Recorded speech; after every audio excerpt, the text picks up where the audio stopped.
استثنا اس کا 11واں باب اور اس کی 16ویں آیت سے 32ویں آیت تک۔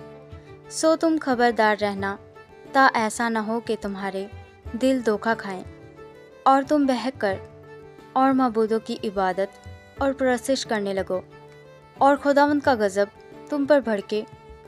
اور وہ آسمان کو بند کر دے تاکہ میںہ نہ برسے اور زمین میں کچھ پیداوار نہ ہو، اور تم اس اچھے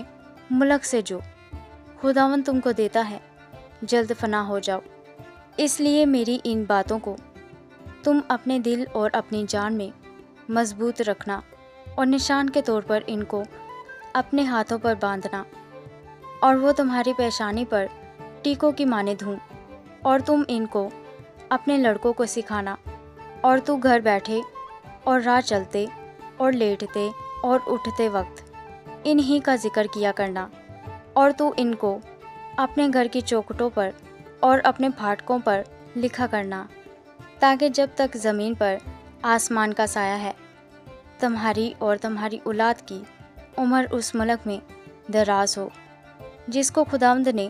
تمہارے باپ دادا کو دینے کی قسم ان سے کھائی تھی،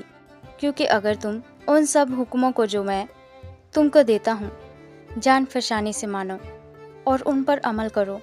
اور خداوند اپنے خدا سے محبت رکھو اور اس کی سب راہوں پر چلو اور اس سے لپٹے رہو، تو خداوند ان سب قوموں کو تمہارے آگے سے نکال ڈالے گا، اور تم ان قوموں پر جو تم سے بڑی اور زور آور ہیں قابض ہوگے۔ جہاں جہاں تمہارے پاؤں کا تلوا ٹکے وہ جگہ تمہاری ہو جائے گی، یعنی بیابان اور لبنان سے اور دریائے فرات سے مغرب کے سمندر تک تمہاری سرحد ہوگی، اور کوئی شخص وہاں تمہارا مقابلہ نہ کر سکے گا، کیونکہ خداوند تمہارا خدا تمہارا رعب اور خوف اس تمام ملک میں جہاں کہیں تمہارے قدم پڑیں پیدا کر دے گا، جیسا اس نے تم سے کہا ہے۔ دیکھو میں آج کے دن تمہارے آگے برکت اور لعنت دونوں رکھ دیتا ہوں۔ برکت اس حال میں جب تم خداوند اپنے خدا کے حکموں کو جو آج میں تم کو دیتا ہوں مانو، اور لعنت اس وقت جب تم خداوند اپنے خدا کی فرما برداری نہ کرو اور اس راہ کو جس کی بابت میں آج تم کو حکم دیتا ہوں چھوڑ کر اور معبودوں کی پیروی کرو جن سے تم اب تک واقف نہیں، اور جب خداوند تیرا خدا تجھ کو اس ملک میں جس پر